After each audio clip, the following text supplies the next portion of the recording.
Hi, everybody. Welcome back to the Get Healthy Tampa Bay podcast. This is your host, Dr. Kerry Reller, and today we have a very special guest, Dr. Sarah Bodin. Welcome to the podcast.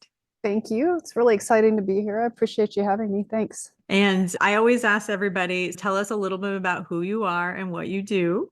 Sure. I live in St. Augustine, Florida, so a little ways from you guys, but not too far, still in the same state.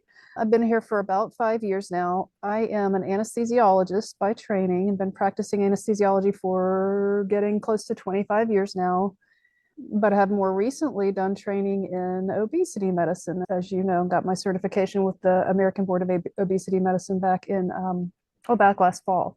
So I'm beginning to ramp up a practice in that. So got interested in obesity medicine a few years ago. Well, I've been interested in it for a long time, but didn't really realize it was a specialty until more recently. But after treating people with obesity, both in the operating room and other procedural areas for so many years, and seeing that we're treating the end effects of obesity over and over again in the operating room as well as, medically. It was just getting very, very frustrating. And I just see over and over again, my goodness, if these folks had better treatment for obesity, they might not be here for the problem they're here for today. So really got interested in obesity medicine at that point once I realized it was also at the time when the GLP-1 agonists, the more exciting new drugs that are so highly effective, were starting to get a lot of attention in the media. And then I became aware of them and started paying more attention to them in the professional circles that I'm in, and then realized, wow, obesity medicine is a specialty, and started educating myself about it at that point.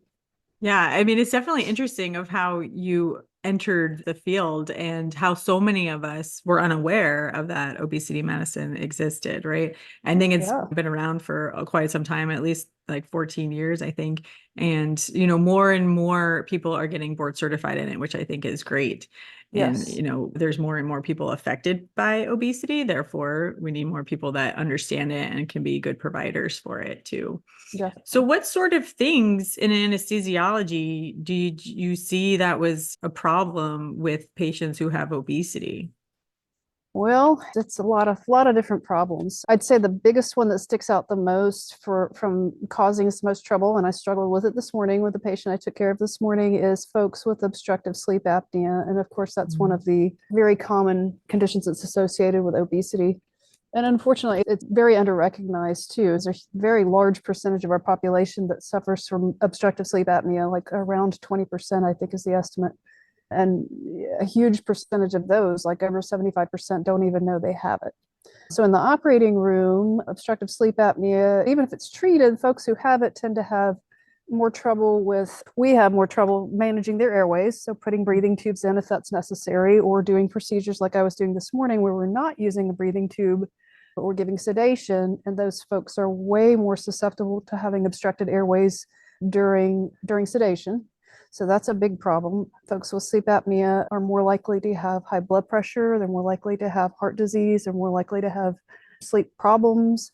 So that's a real big problem for us under anesthesia. You can start just back at the beginning, very simple things for patients who are having anesthesia who have obesity.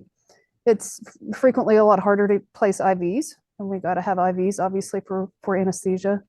If we're doing regional anesthesia techniques, things like peripheral nerve blocks or spinal anesthetics, it can be technically more difficult to place anesthetics that way.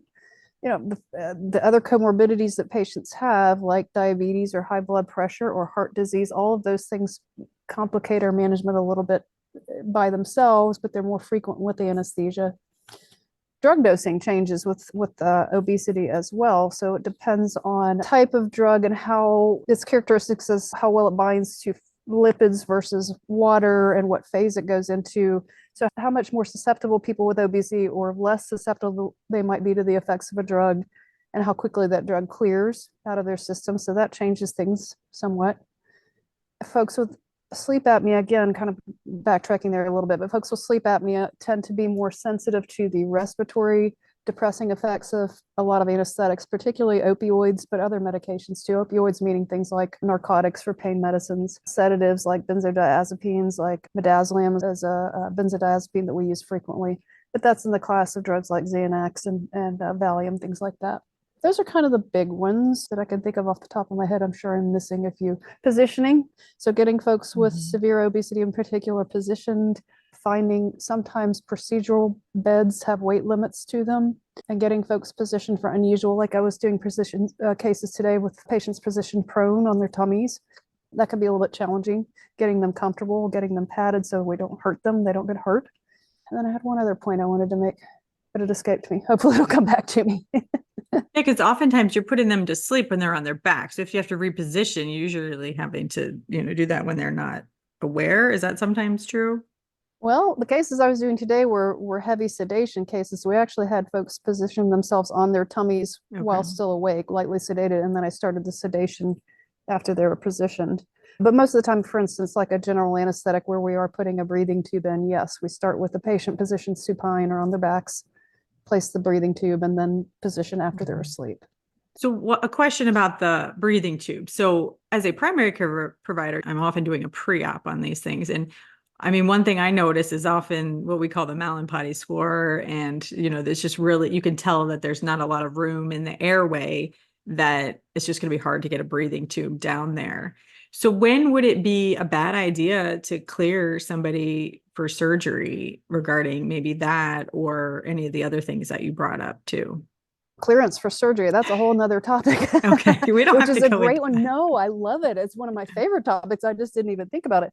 I saw a quote clearance form today. I put air quotes up because I find clearances meaningless. As an anesthesiologist, I would like to see from a physician who knows the patient well is, are their medical conditions optimized? What is the state of their medical conditions? Is their diabetes well controlled or poorly controlled? Is there anything you can do to improve the control before we do an elective procedure? Same thing with, say, heart disease or pulmonary disease.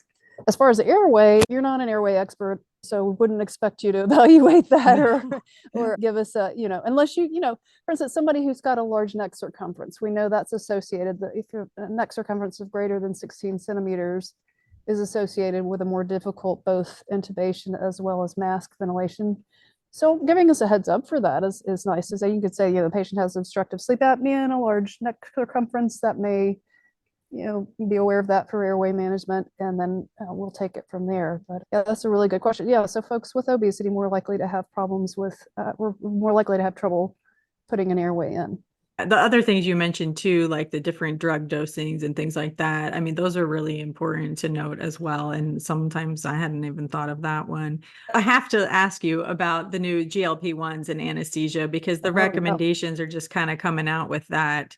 So what are the current guidelines for the GLP-1 usage and anesthesia? Really great question. I'm really glad you brought that up. That's a big topic in anesthesia right now, of course. And the American Society of Anesthesiologists did come up with some guidelines last year because of the number of case reports that were coming out with folks who came to surgery on the GLP-1 drugs, and a lot of case reports of even though they'd held food and drink the way they were supposed to when they had been recommended, which is at least 8 hours for solid food, 2 to 4 hours for clear liquids.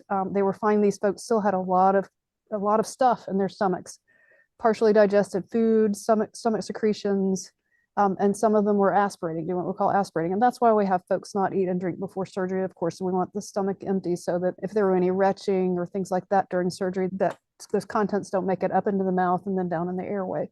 So the sheer number of reports that were coming into different journals and newsletters and things like that being reported of aspirations caused the ASA to come up with a task force and come up with recommendations, which are that if you're taking a GLP-1 agonist, that you hold, it's one of the weekly injectables like semaglutide, which is Ozempic or Wegovy, that you not take it for a week before surgery, a full 7 days. You hold the dose for the full 7 days before surgery. But honestly, people are usually telling folks to hold it for 2 weeks, and I'll come to why in a minute. And also not just Ozempic or Wegovy, but also Zepbound and Mounjaro, which actually has a slightly shorter half-life, but they're still weekly injectables. So we're telling people that, or the recommendations are at least a week, and that means a full 7 days. Honestly, it's probably better to take a little bit longer. There's some daily injectables as well. I believe liraglutide is one, and which one is Trulicity? Exenatide. I forget exactly which one Trulicity is, but there's another couple Yeah. of daily, or no, that one's weekly as well. Sorry, Trulicity is weekly as Yeah. well. So that would be a 7-day at least hold. The daily medications recommendation is to hold for a full 24 hours. Semaglutide as an oral form, Ribelsis, that one's hard to say, is also a 24-hour hold. So the first good retrospective study looking at the incidence, this was just published actually out of, I believe, the University of Texas, I believe in Houston. And they used gastric ultrasound to look at the stomach contents of this folks who were both on, they were all on GLP-1s, but they didn't have unusual hold times. They just came to surgery. They've been taking the medication as usual for the most part. Some of them had held it longer than others. And they found that anyone who was on a GLP-1 agonist had a 55% chance of having a significant amount of gastric contents compared to less than 20% for people who were not on GLP-1s. And that was both diabetics and non-diabetics. So that was terrifying, frankly. And I would say clinically, most centers are having people hold it for longer than 1 week, at least 2 weeks for the weekly injectables. Yeah, I would say my experience is that they've been telling us 2 weeks mostly, because if it's 1 week, it may just be due for the dose anyway. And that's how, the medicine works. It's supposed to slow the gastric emptying. So it's a problem, obviously, with anesthesia. But if you're trying to feel full longer, then that's when, it's beneficial. But everybody needs to know about these potential side effects and complications that could happen if they're going to go under surgery, for sure. Absolutely. And I think those recommendations will change. And it may be that we have folks hold their food for a little bit longer, maybe closer to 24 hours rather than 8 hours, things like that. We may come up with longer hold times. We'll adjust. They're great medications. They're here to stay. We'll figure out a way to adjust. There are other medications we have to move around. Phentermine is another one that we actually have recommendations to hold for 2 weeks without great data. There's not great data about that, but folks who are on phentermine, there were case reports about blood pressure and heart rate swinging wildly during anesthesia. And so kind of the generalized recommendations based on those case reports are for folks to come off their phentermine for 7 to 14 days before surgery. Yeah, I was just doing a pre-op today and the person is on phentermine, and I had recommend that as well. The other thing was that you mentioned that they might have to hold the food longer. What's good about that, if you're only on like metformin or the GLP-1 and not a drug for diabetes that causes hypoglycemia, that these drugs don't actually cause low blood sugar, while the patients could be more prone to it. But if they are not, if they have to hold their food longer, it's unlikely that they'll have low blood sugars, but they may feel different. So I think it's probably acceptable to do that. And let's hope that those drugs will help more and more people come off of insulin and not have to take it. Right. Yes, exactly. Yeah. Clearly, if they're on insulin, it's kind of a whole nother story, but we're not talking about that right now. Different issue for sure. Yeah. Well, is there anything else you'd like to share regarding anesthesiology, mouthful, and obesity and the risks, and, any benefits or anything? Any benefits to having anesthesia? Well, not being awake during your surgery for sure. There you go. No, sorry. I'm just, and the ability to have their procedure, let's say it's a knee replacement or something like that, right? That would really make a difference in someone's life if they were able to get their knee procedure, and then they can walk around more and have a better quality of life. But I think that there is benefit, right? I guess if they're able to do the procedure. Absolutely, yes. But in terms of if you have a procedure coming up and you want to optimize your health before surgery, some of the most important things would be to make sure that the medical conditions that you have are under good control. If you have obstructive sleep apnea, be using your CPAP so that your blood pressure is controlled, your sleeping is good, you're less likely to have, I don't know that there's any proven benefits to using the CPAP versus not, but I do think blood pressure is definitely better controlled, and untreated sleep apnea is associated with heart dysrhythmia. So if you treat it, you're less likely to have those heart dysrhythmias. Being able to lose weight before surgery would be great. Even a weight loss of 5 to 10% gives you significant benefits. If you make sure your diet is healthy, eating plenty of protein, not mineral deficiencies, things like that. Having a good protein background in your diet, make sure you're able to heal well. If you happen to be a smoker as well, stopping smoking before surgery, even for a brief period of time, really has very good benefits for recovery from both anesthesia and surgery. But the main thing is making sure all your medical problems are treated as well as you can get them treated before elective surgery. Yeah, obviously really good advice. And then you mentioned kind of post-op those things are also helpful, like stopping smoking, having good diabetic control so that your wound can heal or everything like that. So we were going to talk about another fun topic today in the lieu of obesity medicine, and that was kind of about food policy and I guess food companies as well. Where do you want to start with our discussion on this today? There's a lot of entry points there. Yes, it's definitely something as I read more and more and become more aware of. I've known about it for years. You can't live in the United States and not know about the influence of processed foods on their diet and sugars. But it's interesting to learn about how the government influences our diets, and a lot of the policies are not great. They could get a lot better. There's a growing awareness in the government about how much money we're spending on healthcare. Obviously, we spend the most money of just about any industrialized nation on healthcare, and we don't get our bang for our buck. We do not have great health or healthcare compared to other industrialized nations. And part of that, I think, is the fact that we don't emphasize good health prevention. We focus on stomping out fires once they've happened, treating diseases once they've come up. And obviously, as a family practitioner and obesity doc, that's what you do every day. Or hopefully you have some good influence with prevention. But if you look at the rise of obesity in the population over the past, I forget exactly when it started spiking. I want to say in the 80s, it really started spiking. It started before that. 70s and 80s. It really paralleled the rise of sugar in the American diet, sugar and saturated fats and things like that. But if you look at the processed food industry's growth, it ran a very close parallel course. And unfortunately, the government, even though they say they want to stop the obesity epidemic or at least fight it, is really not doing everything they can to crack down on how much processed food and sugars and saturated fats we have in our diets, or even alcohol. They're not even really cracking. They're making some recommendations about alcohol, but they're not as strong as what the evidence supports they should be.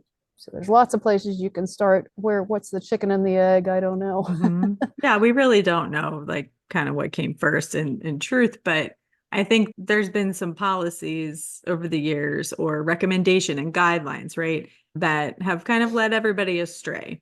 And I think, we're starting with the food pyramid and thinking that that is bad. I mean, that's a really common entry point for when we started getting off on the wrong track, and then the policies that were made around that, right, with the government subsidizing things. So do you have any comment, like kind of how the policy had created this obesity crisis? Yeah, that's a really good point. And I didn't really look back to the food pyramid, but I remember it, and I remember the bottom, I believe the base was grains.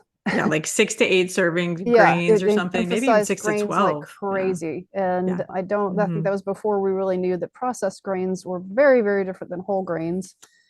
And even to this day, the dietary recommendations that the USDA is putting out still doesn't recommend that you focus completely on whole grains. They're still saying it's okay to eat processed grains. Well, not if you want to have good health. It's not. It's not okay. So could you explain what a processed grain is versus a non-processed grain for the listeners? I'm not a food expert by any means, but to know, a processed grain is something like a wheat that's been ground very finely, milled, and the exterior hull of the grain has been removed, and that tends to be where most of the fiber and the nutrients are.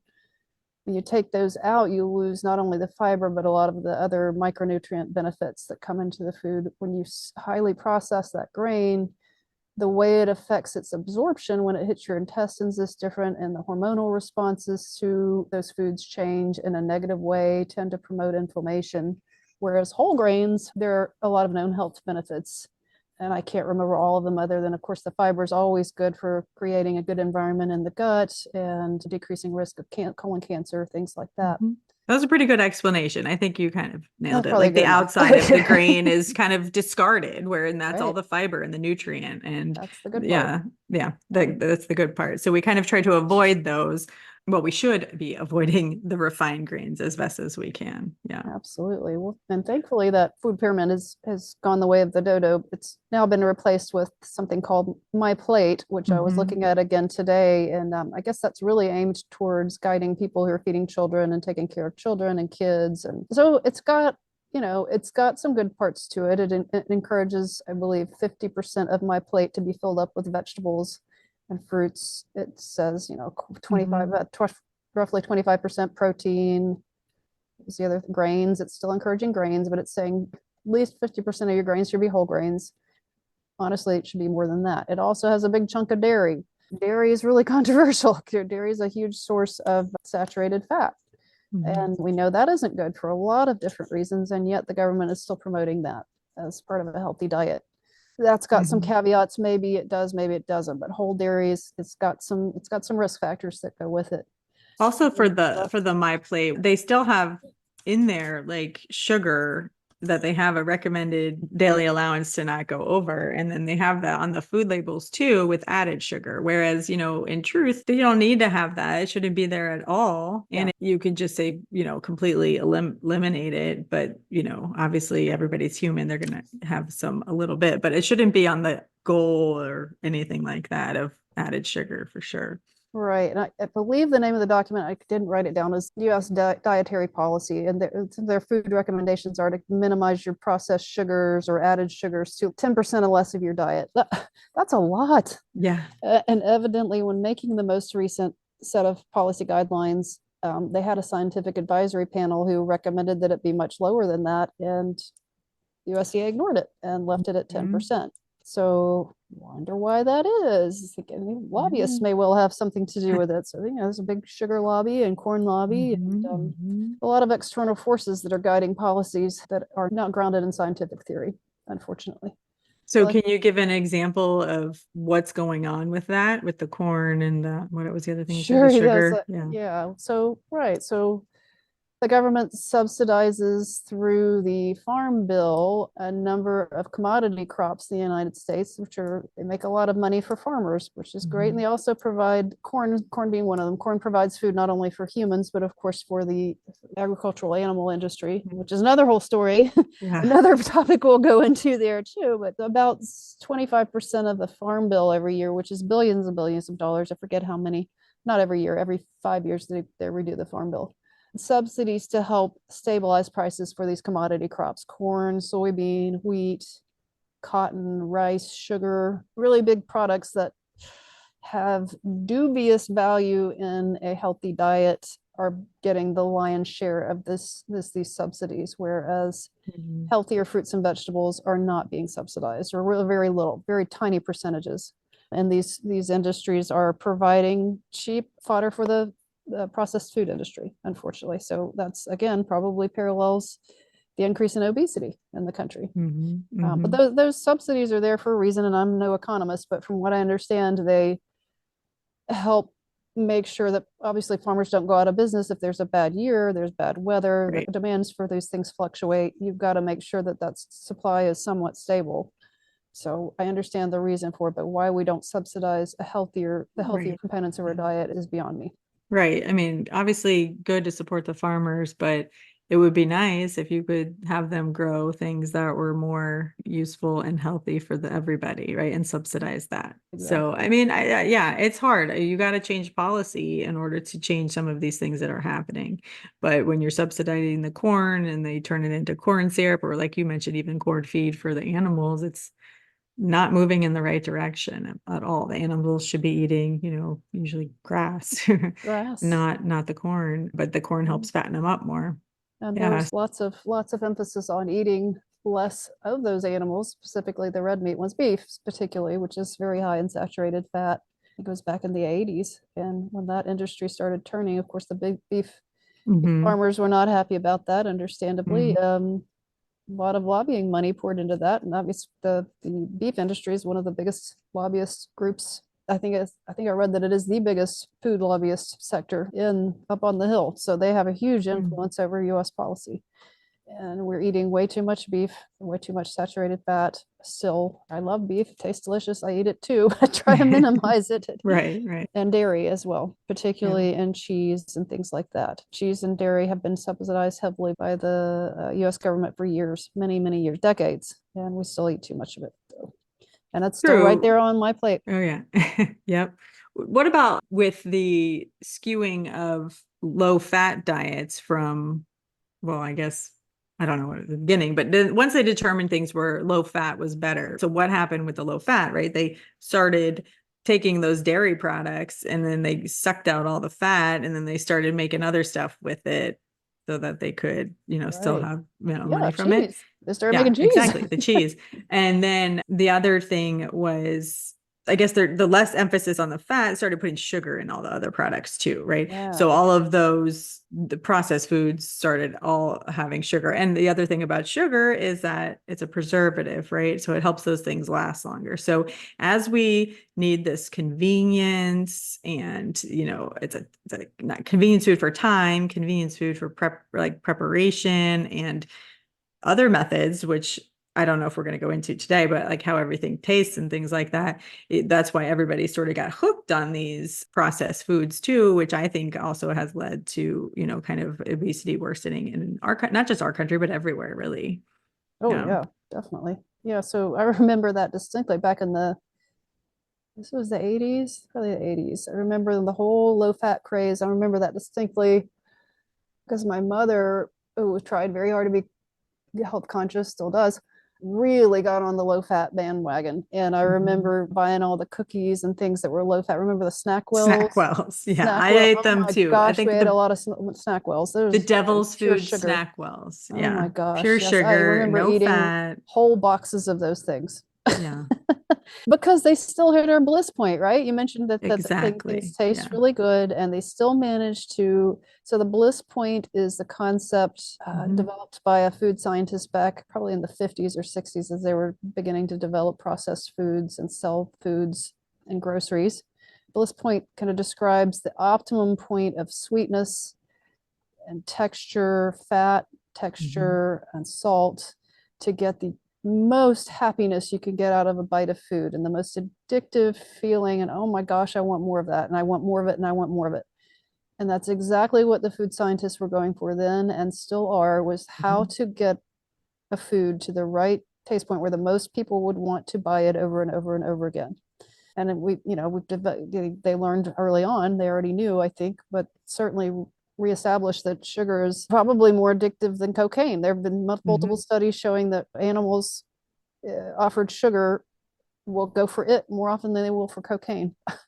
Yeah. Wow. And our brain even lights up more when we eat sugar than with cocaine, right? The reward and addictive pathways in the brain light up more with sugar. It's crazy. So that bliss point, I mean, that is how those food scientists and engineers have created all these highly processed foods and tested them on people to make sure that they got that just right. Like even if it was, they downgraded the sweetness if they thought it was too much in some cases, which is surprising. Right. And they've even studied kids, which is just kind of crazy to me. They targeted the kids more than anything, which is and then they target them.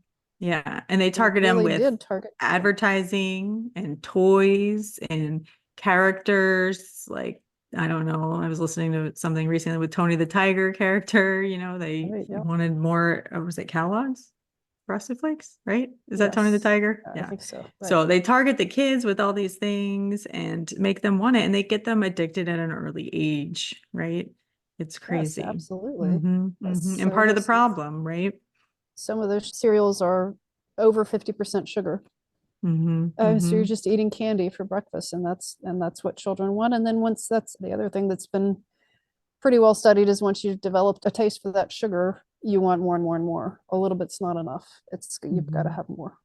So, and of course, sugar found its way into everything. That bliss point found its way into things that you wouldn't think should have sugar. And so now, even if you're trying to avoid sugar and you avoid the obvious things, the sweetened cereals or cakes, cookies, candy, juices, soda, that's another whole topic we could get into. But it's in everything processed. You open a package of anything and there's some sugar in it. Even when it's supposed to be a salty snack, there could still be sugar. And the thing is that it's not always just called sugar, right? There's like 65 or more names for sugar that if you're not listening and educating yourself, that you're totally not aware of. And that's what's pretty scary. They also you take the fat out of the yogurt and they throw a bunch of sugar in it. And then they say, oh, it has a probiotic. And then people buy it and they think it's healthy. And it's got like 23 grams of sugar. It's just appalling. Yes. Yeah. And a probiotic, all that means is, well, it's prebiotic. All that means is fiber. So I see all these things being the marketing. Oh my gosh, the marketing that is so misleading is infuriating. And I just walk through the grocery store just shaking my head. Not to say I don't fall for some of it, but a lot of it. So prebiotics, you see things that on labeled on foods now. All that is fiber. You can get prebiotics by eating adequate fruits and vegetables with high fiber. But the marketing in particular, especially to children, and they capitalize on if once there started to be a little trend of, oh, it looks like that, saturated fat or sugar, too much sugar is not healthy. So they started, coming up with quote reduced sugar formulas and marketing that as healthy, even though there still was tons and tons of sugar and then other unhealthy things. And the misleading marketing is infuriating more than anything to me. I agree. I think that without fixing the food industry, it's hard to fix the obesity problem. And I think that's kind of what this is about.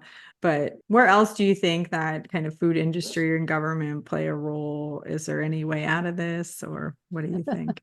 So I was thinking about that, the whole my plate and those guys, the USDA and the Department of Health and Human Services have the dietary guidelines. Who reads that? No one reads that other than other policy wonks. So that's right. That's not what's affecting policy. It's great to come up with recommendations, but people are going to eat what's put in front of them. So I really feel like changes and what more regulations and what is offered to the public is really important. But of course, people like freedom of choice. They want to be able to choose what they're eating, just like apparently we still subsidize tobacco, which is, how can we be subsidizing tobacco while we're treating all the health effects of tobacco? And it's exactly the same thing with the sugar. So there are some governmental policies that do try to limit sugar. The recommendations do say try to limit it. They don't limit it enough. There are local and state ordinances, mostly, I think there's a few city ordinances taxing, for instance, sugar sweetened beverages. That's a policy that's not real popular, tends to work. There's evidence that actually does. If you tax sugar sweetened beverages, whether it's soda or juices or all of the above, by the ounce, it does restrict consumption, that the sales of those beverages do drop. So things like that work. Labeling menus, that sure makes a difference for me. If I go to a restaurant and the calorie counts are on the menu, I think twice about what I'm ordering. So that's been shown to help too, but that's very localized and only certain places do that. It is really nice when they put those kind of things on the menu so people can make an educated decision. Mostly New York City is all I'm thinking of, who does all these policies. I don't know what other places do, but I mean, I agree they work, but it is a sticky situation with freedom of choice and everything like that. Exactly. Yeah. Exactly. So not a lot of people are real open to the extra taxes. Are never popular. But those ones do work. And if you can take the money gathered from those taxes and put them towards healthier programs, it helps. The other big chunk of the Farm Bill goes to 75% of it goes to nutritional assistance programs. And that's another place that the government has huge influence on policy. The WIC, Women, Infants, and Children program, which helps supplement nutrition for low-income women and their children. SNAP, which is Supplemental Nutritional Assistance Program, same thing, providing nutritional assistance. And then there are increasingly healthy guidelines on what those programs provide. But again, they could be healthier. They can always be healthier. Same thing like with the school lunch program, that kind school lunches, exactly. It's not same thing. That great. And even though I think Michelle Obama had tried, it's not. From what I read, that, it got pizza is a back vegetable, in the more I think, recent is what presidential. Yes, exactly. And some of the progress that they made during the Obama administration really got rolled back during the Trump administration, unfortunately, and during COVID. And maybe that had some influence, maybe it didn't, but it's time to start making progress again instead of going backwards, for sure. So what kids are eating at school, keeping advertisements out of schools, keeping sodas out of schools. And that's most hard of the soda industries, I remember hearing, is that they subsidize these school lunches. I know. They have when they're offering them money, they're bringing money in, and these schools are underfunded as it is. It's probably really hard to pass that money up. A lot of financial pressures there. Have you seen some of, I don't know if it's social media or commercials or anything, about how as these GLP-1 agonists have come about, that the food industry has gotten scared that they are not going to be selling as many as their highly addictive products as they were previously? Have you seen that? I haven't, but that wouldn't surprise me even slightly. That's funny, but it's interesting. One thing that I did just read about GLP-1s, a study about it, and to take it with a grain of salt, if you will. The study was sponsored by one of the pharmacy benefit managers. I forget which one. So take it with a grain of salt. They had some interest in not paying for these drugs because, of course, they're expensive drugs. They established that I think they were looking at their patients who had been on Wegovy, prescribed Wegovy, and a very small percentage of them, not very small, less than half of them, it was more like 75% of them only took it for under a year, less than a year.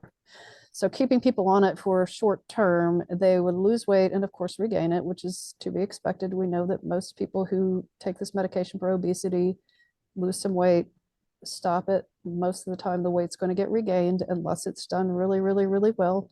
And also their conclusion was that they had no improvement in their healthcare costs during the course of that year. In fact, they had an increase in their costs. And I thought that was really interesting. Again, taking it with a grain of salt with who did the research, but I'm kind of not surprised because that's not the right way to use the drug, most likely to take it for short term and then stop. Of course, you lose the benefits from it. If you have a chronic disease, you need to stay on the treatment for it chronically, forever. But the other thing is, my impression is that there are a lot of, you mentioned this is just a growing number, but a fairly small number of physicians and other practitioners who have specifically studied obesity medicine and really are very familiar with how to use these medications. I think there are, and I've talked to a number of patients whose physicians have prescribed them one of these highly effective medications, but not given them any real counseling about how to modify their diet, how to modify their behaviors, how to modify activity levels, and really get the most benefit out of a weight loss program. They simply give them the medications and send them on their merry way. And people are, as you know well, folks who are on these medications need to really concentrate on eating the right things when their appetite goes down. They can't just eat, they can't just eat a little bit of junk food and carbohydrates. They've got to really focus on fibers and proteins and micronutrients that are healthy, or else they're going to lose too much muscle mass. They also really need to focus on their activity levels to maintain muscle mass. And people don't feel good if they lose a bunch of muscle mass and they're not eating well. So that's not the right way to use these medications. No, yeah, no, I agree for sure. I think that it's interesting with, most of the government policies for insurance are not covering any obesity medicines. Although I know there was one, I don't know, some other state that, not Florida, but Medicaid was covering it, but only for a year. So here's your Wegovy, because this is for obesity, not for diabetes. So here's your medicine for a year. Like what you were saying with that study, they're not really proving anything because the chronic problems that may develop from having obesity are not going to necessarily be immediate if they don't have that yet, right? So it would take years to develop, and that's the idea of preventing it. But once you have your great time losing weight while on the medication for a year, then they rip it away and you can't get approval, and they obviously can't afford it if they're probably using Medicaid, then their weight is going to come back. It'll be harder to lose weight in the future. Their metabolic rate is kind of all messed up. It's just a really ridiculous thing that they would allow for the prescription to be for a year, but then not, like, well, then what? I think it does more harm than good in those cases. Yeah, it's almost like a teaser, and then also not only just a teaser, but actively harmful to these people's health to have lost a significant amount of weight and then regain it. I think another problem is that, that we don't, only the AMA has recognized obesity as a disease, whereas the other authorities, I guess, haven't, and they aren't really going to cover medications to help treat it unless, they're recognizing it as a chronic disease. And I think that that's part of the limitation, that not everybody has accepted it yet. There are definitely more on board than it is, but, everybody's way behind the AMA. Yeah. Right. And I know we were talking before, and I had watched that Oprah special. I haven't watched the follow-up after the show, but she had discussed about, like, everyone was like, is so surprised that obesity was a disease in the show. They didn't know. And it had been 20 years since that, the expert on there had been treating obesity for 20 years and had considered it a chronic disease. And Oprah was like, where was I? She was going to the same medical institution that he was working at, and she had no idea that she was struggling with the disease of obesity all of this time. And it's a really sad story. And she did a great job showing, the blame and the shame. And that's kind of what she called the show, which I think is very appropriate. And then how effective these GLP-1 receptor medications are for people and kind of life-changing. So I think it was really good. But I think one thing that it's missing is all the stuff we talked about today, which is that the food industry, the food policy is a mess as well. I don't think they talked about the food, which is also not their fault, right? Right. Those are the foods that they were exposed to, had access to, and were eating and addicted to. And it's certainly not their fault, but that kind of part wasn't brought up. Now, I said I haven't watched the after the show part, so I don't know what's coming there, but I thought that was one thing missing. But otherwise, it was short. She probably couldn't have included all of that to make it one little 40-minute episode. So I think it was a really interesting show, and it was well done as well. So I would recommend everybody see it. I saw it on Hulu. I think it's on ABC or something like that too. But yeah, I can't wait to watch it. Like I said, I wish hope maybe tonight might be able to watch it tonight. But you touched on that most insurers, because obesity is not roundly accepted as a disease throughout every organization the way it ought to be, and we're working on that. But that keeps insurers from wanting to pay for it. As you mentioned, Medicare pays some for the treatment, but it won't pay for any anti-obesity medications right now. And of course, all the other private insurers follow Medicare and Medicaid's lead. And one really important act we've been trying to,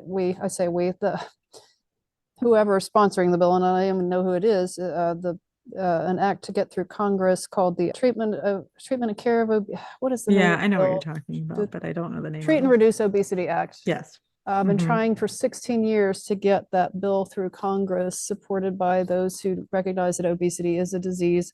It's up again this year. The point of the bill is to try to expand Medicare to cover treatment of obesity. Recognition of it I think Medicare does recognize it as a disease, but they won't pay anything to treat it right now. To expand Medicare coverage to cover anti-obesity medications, as well as to expand who can treat it as well, because I believe Medicare will only pay primary care physicians right now, or primary care. I didn't know Physicians versus providers. I read that just recently too, that they're trying to get it expanded so they will pay for other providers also, obesity specialists of different sorts. But shoot, if they'll just pay primary care providers, that would be a good start. But if Medicare will cover anti-obesity medications, then the other insurers will cover it. But for Medicare to cover it would be a huge increase in spending right off the bat. The whole point of it would be to cut costs downstream by treating obesity and cutting costs related to obesity. We got to do it the right way. So thank goodness. I hope that act goes through. Thank goodness people are supporting it. Fingers crossed it goes through this year.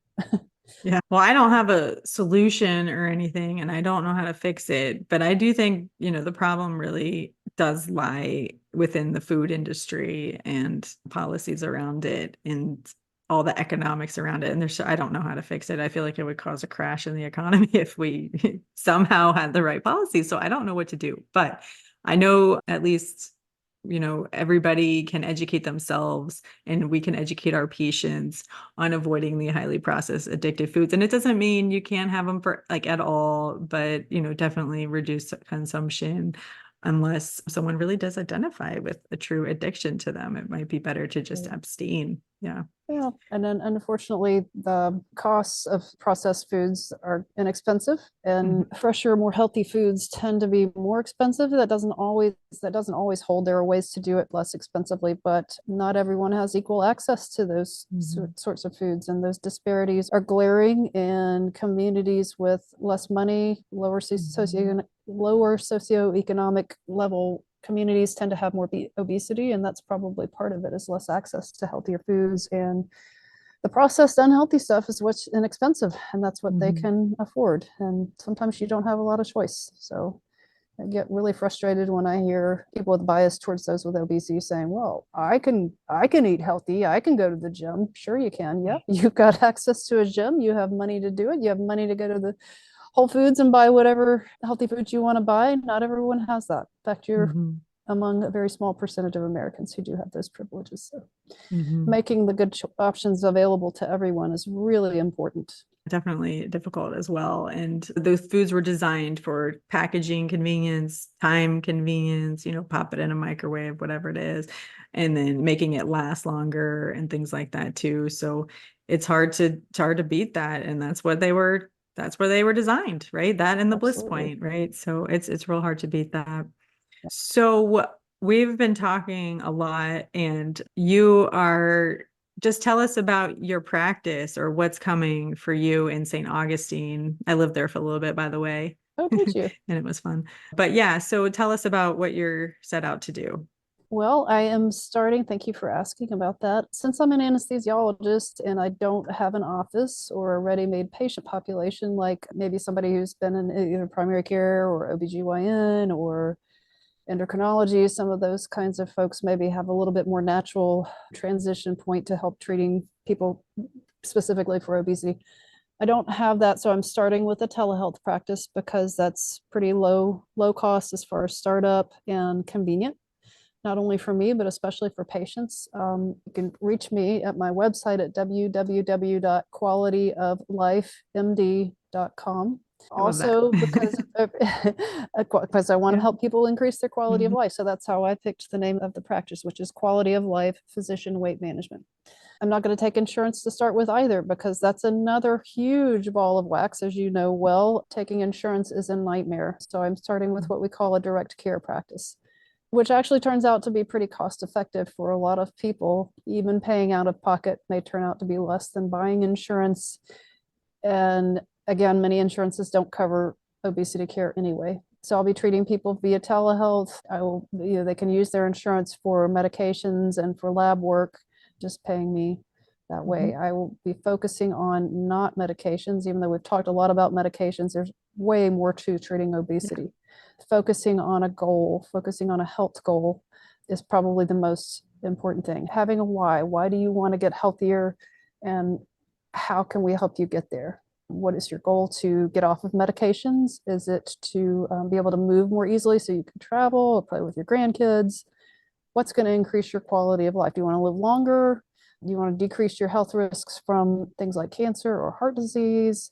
Focusing on those goals. And the four pillars of obesity treatment are going to be what I work with. So not only nutrition, helping people improve their nutrition a little step at a time. They're not going to go on a rigid, strict diet right off the bat. We're going to work together to figure out how do we eliminate the unhealthy things, or at least cut way back on them, not eliminate them, and start replacing them with healthier habits. Activity, helping folks change their activity levels gradually and finding the activity that's fun and sustainable.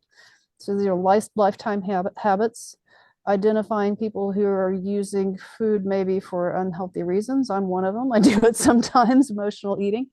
There's a high proportion of people who struggle with obesity who have eating disorders. And I'm certainly not a psychiatrist, and that will not be my area of expertise, but I can help people identify if that's something they're struggling with and try to help them find treatment for that, appropriate treatment for that.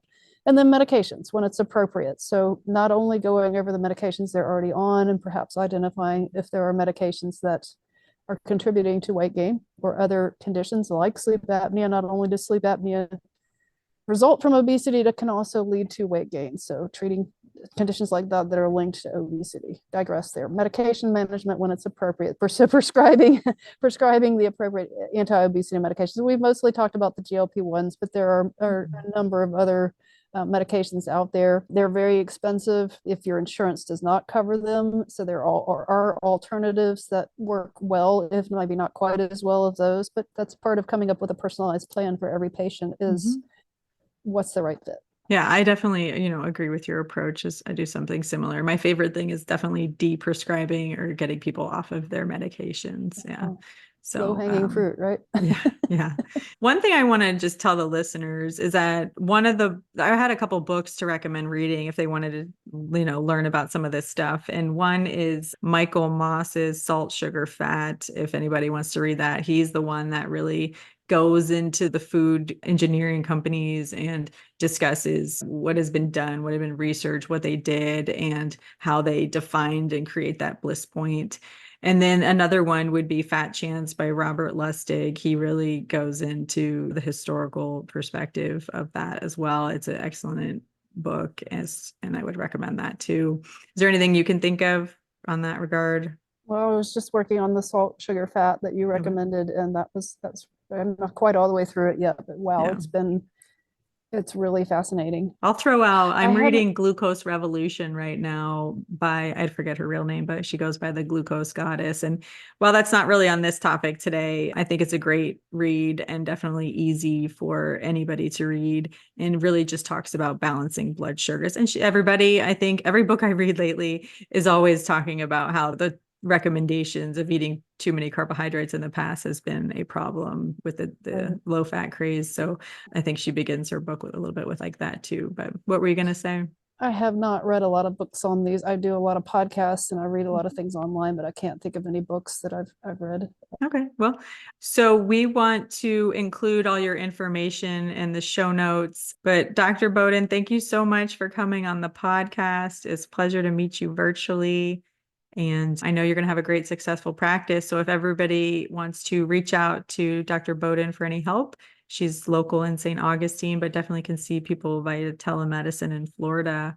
And I also do obesity medicine and family medicine and allergy and asthma if anybody wants to reach out to us at Clearwater Family Medicine and Allergy. Thank you for coming on today and listening to us, everybody. Tune in next week.